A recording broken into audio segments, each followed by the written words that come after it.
Natanggap na ni Vice President Sara Duterte ang inihaing sabina ng National Bureau of Investigation kaugnay sa umano'y assassination threat nito laban kay Pangulong Ferdinand R. Marcos Jr. Ang detalye sa Balitang Pambansa ni Vel Custodio ng PTV Manila. Inihain na ng mga tauhan ng National Bureau of Investigation ang sabwina para kay Vice President Sara Duterte. Kasunod ito ng umano'y pagbabanta ng bise kay President Ferdinand R. Marcos Jr., First Lady Liza Araneta Marcos at House Speaker Martin Romualdez. Bago mag-alas 12 ng tanghali nang dumating ang mga tauhan ng NBI sa Office of the Vice President sa Mandaluyong City. Ayon sa NBI, mas mainam kung ang mismong bise ang haharap sa pagdinig.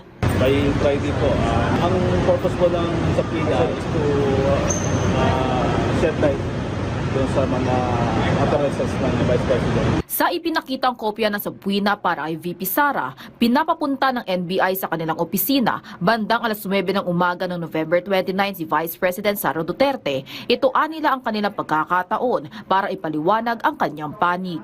Ayon naman sa Department of Justice, naninindigan silang malakas ang ebidensya ng Facebook video ni Vice President Duterte sa kanyang pagbabanta sa buhay ng Pangulo. Ayon kay DOJ Yusek Jesse Andres, kapag napatunayan na talagang seryoso ang pangalawang Pangulo na kumuha siya ng assassin para ipapatay ang presidente, wala na kailangan na dagdag na ebidensya dahil tatayo na itong admissible evidence. Kumikilos na ang NBI para sa manhunt operation sa sinasabing assassin o mga assassin. Itinuturing rin ng DOJ na self-confessed mastermind si VP Sara dahil sa kanyang pahayag na may kausap siyang papatay sa Pangulo, First Lady at House Speaker sakaling may masamang mangyari sa kanya. Una namang sinabi ni VP Sara na taken out of logical context ang kanyang naging pahayag na nagsimula sa utos ng Kamara nang ilipat ang kanyang Chief of Staff na si Attorney Zulieca Lopez sa Correctional Institution of Women mula sa detention facility ng Kamara. Mula sa People's Television Network, Vel Custodio